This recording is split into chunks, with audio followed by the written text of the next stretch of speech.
आज black and white में सबसे पहले वो सवाल जिस पर इस वक्त पूरे देश में सबसे ज्यादा चर्चा हो रही है और 300 जिलों में तो ये सवाल हाई प्रायोरिटी का है। सवाल ये है कि क्या पाकिस्तान के साथ भारत बहुत बड़ा युद्ध करने वाला है?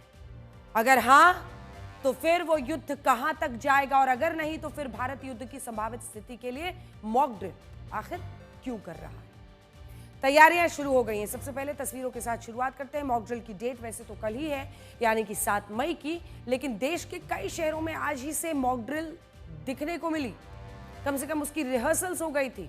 सबसे पहले आपको इस मॉक ड्रिल की एक छोटी सी झलक दिखाते हैं ताकि आप इस अभ्यास की इंटेंसिटी को, इसके जोर को समझ सकें। पहले आप जरा ये सायरन सुनिए, फिर आपको इसका मतलब बताते हैं।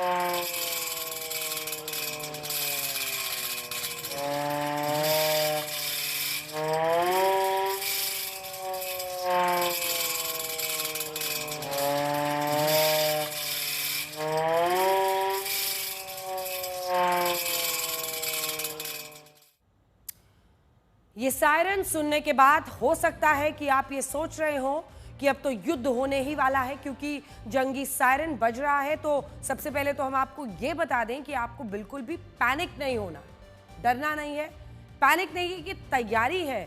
ये सिर्फ तैयारियां हैं। देश के नागरिक के तौर पर आपको अपनी सेना के साथ मिलकर पूरे हौसले के साथ देश के दुश्मन को जवाब देना है और इसके लिए ये सिर्फ तैयारी है।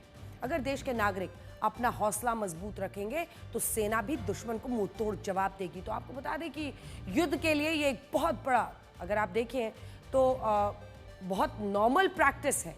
ऐसा युद्ध के वक्त पर किया ही जाता है। ये बात सही है कि ये युद्ध का शुरुआती चरण माना जाता है। ये सब सिर्फ इसलिए हो रहा है कि अगर कल को युद्ध की सूरत में पाकिस्तान के लड़ाकू विमानों ने सीमा पार किया, बमबारी शुरू कर दी, तो सूरत में ये एयर वार्निंग सिस्टम के जरिए लोगों को आगाह किया जा सके। वैसे तो पाकिस्तान के विमान जैसे ही भारत की सीमा में दाखिल होंगे उन्हें रडार पकड़ लेगा, लेकिन युद्ध में अगर विमानों की संख्या ज्यादा हो या पाकिस्तान की तरफ से एक साथ कई सारे रॉकेट्स दागे गए तो फिर आम लोग कैसे बचेंगे, इसकी प्रैक्टिस शुरू हो रही है। इसीलिए आज हम आपको विस्तार से बताएंगे कि एक आम नागरिक के तौर पर, एक भारतीय नागरिक के तौर पर आपको करना क्या है, एक आम नागरिक के तौर पर आपकी तैयारी क्या होनी चाहिए। लेकिन उससे पहले यह समझिए कि मॉक ड्रिल में क्या क्या होता है। मॉक ड्रिल का सीधा सा मतलब यह हुआ कि किसी भी इमरजेंसी से बचने की ट्रेनिंग। बाकी सारी मॉक ड्रिल तो होती ही रहती है, लेकिन युद्ध से पहले की मॉक ड्रिल देश की बहुत बड़ी आबादी के लिए बिल्कुल नई चीज है। इसमें लोगों को पूरी तरह से ट्रेन किया जाता है ताकि सायरन बजने की स्थिति में क्या करना है, कहां छिपना है, क्या नहीं करना है, रात का वक्त हो तो क्या करना है, ये सब बताया जाता है। लोगों को बताया जाता है कि सायरन की आवाज सुनकर उन्हें कैसे रिएक्ट करना है। ये जो एयर रेड सायरन हमने आपको सुना है, आवाज सुनकर घबराना नहीं है, इसका मतलब है सुरक्षित जगह पर जाना है, तुरंत आसपास खुद को छिपाना है। इस मॉक ड्रिल का एक मकसद ये जांचना भी होता है कि हमारी जो लोकल एजेंसीज हैं उनकी तैयारी कैसी है, उनके बीच में कोऑर्डिनेशन, सिनर्जी कैसा है, यही सब परखा जा रहा है।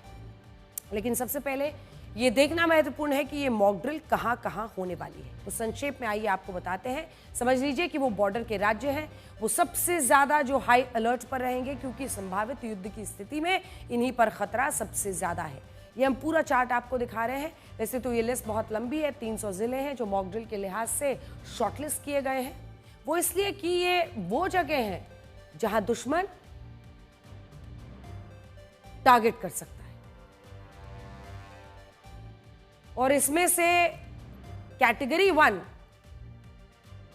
सबसे ज्यादा हाई प्रायोरिटी पर है जो हम बता रहे हैं, क्योंकि वहां महत्वपूर्ण मिलिट्री इंस्टॉलेशंस हैं, यानी जो हमारे सेंसिटिव संयंत्र हैं, जो मिलिट्री के, सेना के वहां पर इंस्टॉलेशन है, परमाणु संयंत्र है, इसीलिए इन जगहों को कैटेगरी 1 में रखा गया है। तो अब हम आपको जरा बड़े स्क्रीन पर अब दिखाना चाहते हैं कि ये कैटेगरी 1 जिसे हम कह रहे हैं उसका अर्थ क्या है, कौन कौन सी जगहों पर है। तो सबसे पहले इन शहरों पर सबसे ज्यादा खतरा है। ये कैटेगरी 1 की 13 जगहें हैं जो हम आपको दिखाने वाले हैं, और इसी में अगर आप देखिएगा तो दिल्ली भी इसी में है। ऐसे में कैटेगरी 1 में देश के 13 शहरों को रखा गया है। इनमें सबसे पहले है देश की राजधानी दिल्ली, उसके बाद जो हर लिहाज से बड़ी है, महत्वपूर्ण है, सब कुछ यहीं पर है। पूरी सरकार दिल्ली से चलती है, देश की संसद, सुप्रीम कोर्ट, सारे सरकारी दफ्तर सब दिल्ली में है। प्रधानमंत्री, राष्ट्रपति, सारे मंत्री, सारे सांसद दिल्ली में रहते हैं, इसीलिए दिल्ली सबसे ऊपर है। अब गुजरात के 3 शहर जिसकी हम बात कर रहे हैं, जो कैटेगरी 1 है, उसमें गुजरात के 3 शहर हैं, सूरत, वडोदरा, काकरापार।